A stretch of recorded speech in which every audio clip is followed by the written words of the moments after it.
pabahay dito sa may Molino Bacoor, sa may Solviento.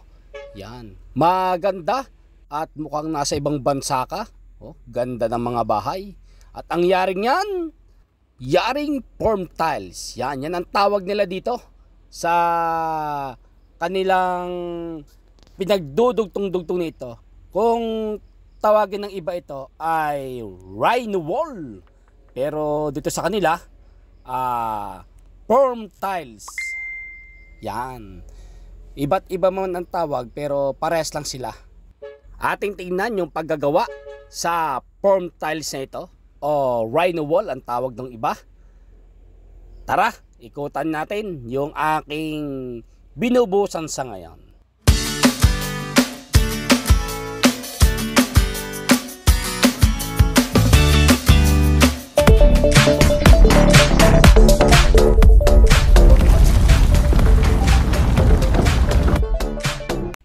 Ito yung ating bubusan, kung mapansin nyo, yan. Yung design ng paggagawa ng form tiles. Yan. Kung mapansin nyo, yan. Parang nakakapit siya na siya sa may pader. Yun, no? Paikot. Yan. At mapansin nyo rin yung flooring. May plastic yung ating bubusan. At yan yung isa sa mga bagong design ngayon para mas magmatibay yung bahay. At mapansin nyo guys, yan ay napaka ganda ng pagkakalagay nito. At ginagamitan nga siya ng mga bakal din sa loob. Yan no. Tapos bubuuin siya ulit ng lalagyan siya ng ano sa loob ng concrete. Yan, parang sa hollow blocks ang paggagawa nito.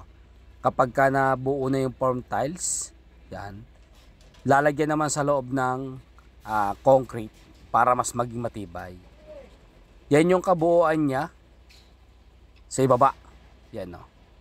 Napakaganda ng ano nito. At napansin ko talagang matibay din ang yung mga gantong yari. Yan. Yun no. Yan, dyan tayo sa labas. At ito siya. Ang forma niya. Yung ganda no. Yan po yung isa pagka naging second floor naman siya. At kapag nabuo, ayun na. Yan no. Ganda na. Pagka nabuo, mukhang yaring ibang bansa yung mga bahay. Oh. Pero dito lang yan sa Solviento, Bacoor, Molino. Yan. Ito yung ikinakapit doon sa may pader kanina. Yan. Ganyan naman siya kapag hindi siya naka-square. Yung kanina naka-form. Pagka solo lang siya, kung tawagin nila ay tiles lang. Yan, ganyan siya. Yun, no? Ito yung binubuhusan natin. At nag-i-start na magbuhos. Purong concrete, ready mix concrete po yung ilalim niyan. At yung gilid naman nito, syempre, alam ko hinahaluan na lang nito. Katulad ng parang sa hollow blocks na nagagawa. Yan. Pahalo po yan, sila na lang yung gumagawa. Yun. Tapos lalagyan niyang loob niyan. Yun, ng concrete. Yun, no? Kaya halos lahat siya ay concrete yung nasa loob. Tapos siya lang yung pinaka nasa labas, yung tiles. Yan. Kaya talagang masasabi ko na matibay yung pagkakayari nito. Bago may mga bakal din naman siya sa loob, kaya quality. At nasabi nga pala ni Foreman sa akin na yung mga gantong form tiles ay dyan daw ginagawa sa may buhay na tubig. Imos. Yan. Meron daw diyang gawaan ng form tiles. Sa ngayon parang iyon pa lang daw yung naggagawa ng mga ganto. Sila pa lang yung supplier na pinagkukunan at pinaggagawaan nito. Yan. Sa may Imos po yon, yung buhay na tubig. Sana mapagbigyan tayo makapag-vlog doon. At para makita natin kung saan yung location talaga ng pagawaan, para kung may magtatanong kung saan na order ay maituro ko sa inyo kung saan yung exact location ng form tiles na ginagawa nito. Pero sa ngayon, yun lang yung may bibigay kong tip sa inyo. Nandiyan lang daw sa may buhay na tubig yung gumagawa ng form tiles na ito. Yan. Tingnan naman natin ngayon at silipin natin yung konting ginawa nila dito na finish. Yan. Ito guys, oh, ang ganda na ng na finish nila. Yan, oh, may tiles, may lababo, may yung hagdan. Yan, oh, ganda na. Yun, oh. Yan. Hindi lang tayo makakataas kasi may nagagawa raw doon sa may taas. At dito lang tayo sa ibaba. Yan, oh, yan yung pataas. Yun. Ganda, oh, pagka na finish na. Ito naman sa may labas. Yan, oh, kapag finish na yung papuntang pinto. Yun. Wow, it's so beautiful. Sarap ng bahay sigurong ganito. Yan, oh, quality. Akyatin naman natin ito. Itong malapit nang matapos dito sa taas. Yan. Tingnan natin kung ilang kwarto. Dalawa pala to? Dalawang kwarto? Tatlo? Tatlong kwarto pala ito. Malawak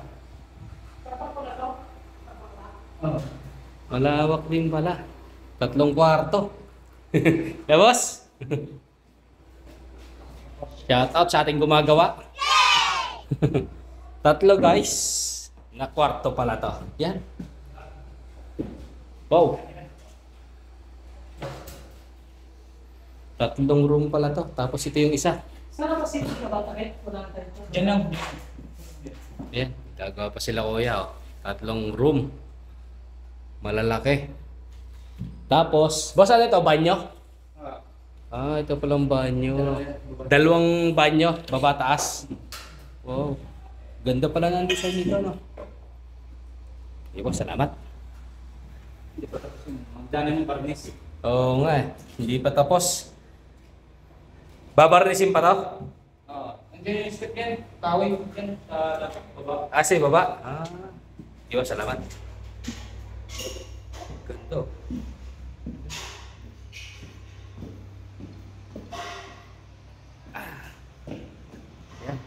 Yung isang banyo. Ayan guys, dito na ulit tayo sa may labas. At napansin ko yung paggagawa nila dito sa form tiles na ito. At do sa pagbuo nila ng bahay na parang ang bilis. Ang bilis nilang gumawa.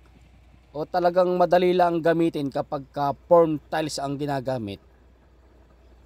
Katulad din ito ng Rhino wall. Yan. Parehas lang po sila. Nagkaiba lang yung tawag. Siguro doon sa gumagawa. Yan.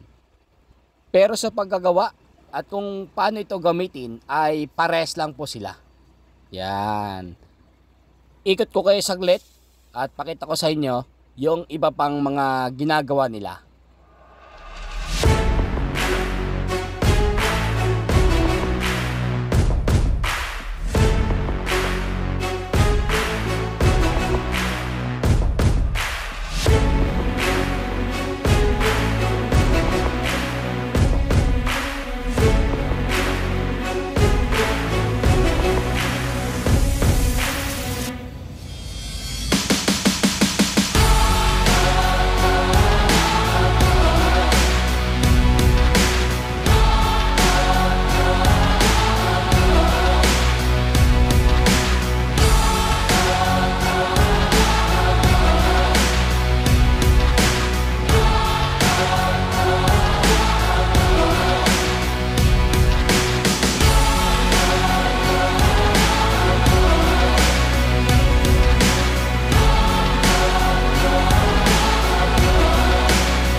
At yan guys, lahat ng pinakita ko sa inyo na bahay kasama na ito ay yari sa form tiles o rhino wall ang tawag ng iba. Yan. Yung mga maggantong kagandang bahay ay hindi mo akalain na form tiles pala ang yari. Yan. At masasabi kong matibay talaga. At makita nyo naman ang gaganda ng yari. At up and down, talagang quality. Yon. Salamat guys sa inyong panonood. Thank you.